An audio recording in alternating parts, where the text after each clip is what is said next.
హరి ఓం. శ్రీ మహావిష్ణు పురాణం 19వ భాగం. ఏకాదశ రుద్రులు, దశ బ్రహ్మ మానస పుత్రుల జననం, శివుడి ఆవిర్భావం.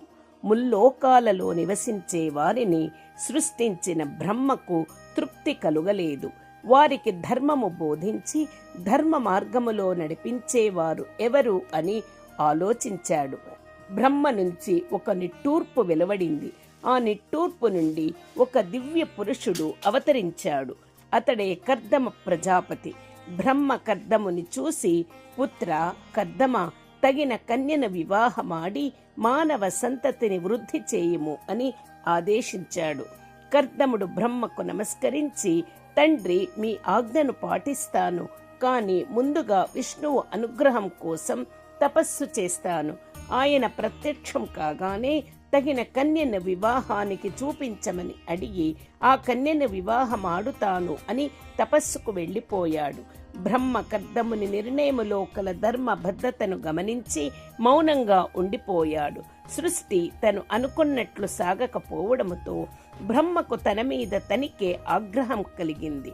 ఆగ్రహముతో రుద్రుడైన బ్రహ్మ లలాటము నుంచి మధ్యాహ్న సూర్య తేజముతో ప్రజ్వరిల్లే రుద్రుడు ఉద్భవించాడు.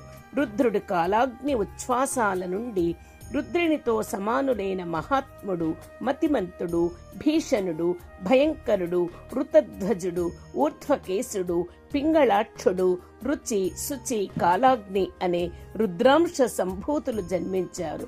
10 మందిని తీసుకుని లయకారుడైన రుద్రుడు కైలాసానికి వెళ్ళిపోయాడు. ఏకాదశ రుద్రులు అలా వెళ్ళిపోయేసరికి బ్రహ్మ మరింత చింతనలో పడ్డాడు.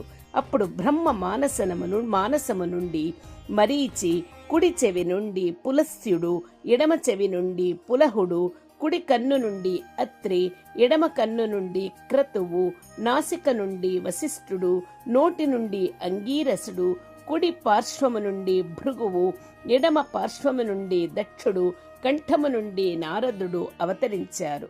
బ్రహ్మ వారిని చూసి, పుత్రులారా, నా మానసములో ఏర్పడిన చింతన నుండి మీరు జన్మించి నా మానస పుత్రులు అయ్యారు. మిమ్మల్ని నేను ప్రజాపతులుగా నియమిస్తున్నాను. మీరు తగిన కన్యలను వివాహమాడి సంతానము పొంది సృష్టిని వృద్ధి చేయండి అని ఆదేశించాడు. నారదుడు బ్రహ్మకు నమస్కరించి, తండ్రి, మనస వాచ కర్మణ నేను నారాయణుని సేవకు అంకితమవుతాను. నారాయణ నామస్మరణం, గానం, తపస్సు, దర్శనం, స్పర్శనం, సేవా భాగ్యం తప్ప వేరే కార్యం చేయలేను. నన్ను మన్నించండి. నాకు సంసార సంతాన ఇచ్చలేదు.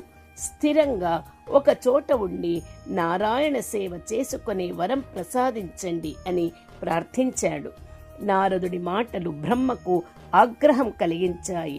నారద, జన్మనిచ్చిన తండ్రి ఆజ్ఞనే ధిక్కరించావా? సృష్టికర్తవైన నా మాట కాదన్నందుకు నిన్ను శపిస్తున్నాను.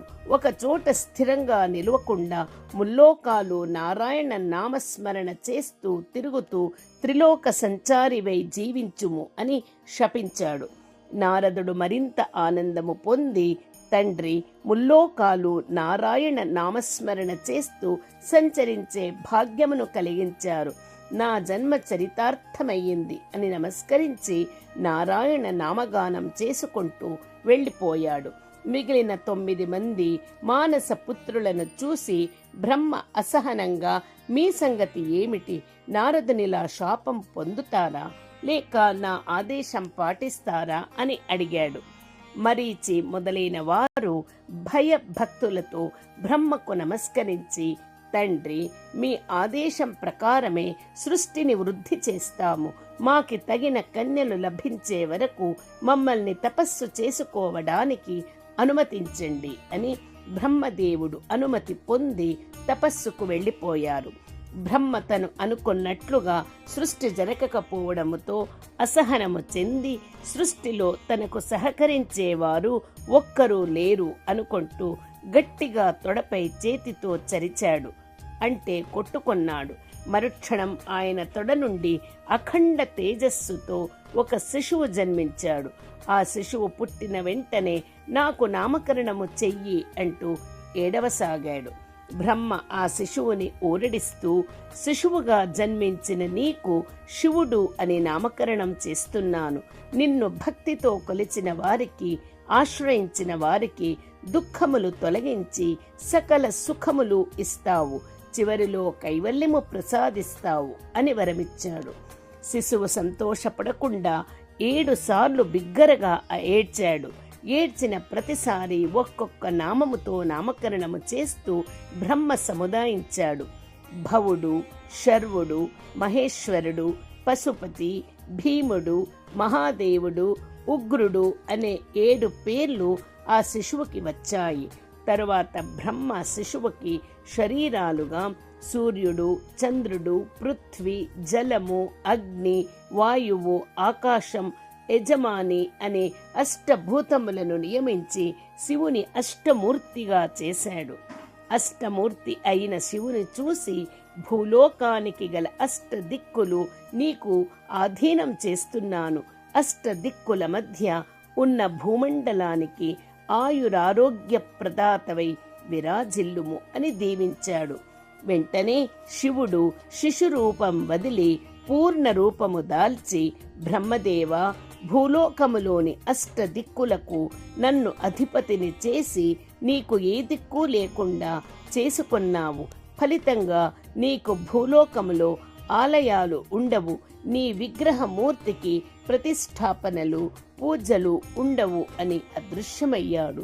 శివుని మాటలకు బ్రహ్మ నిశ్చేష్టుడయ్యాడు. హరి ఓం తత్సత్. శ్రీకృష్ణార్పణమస్తు.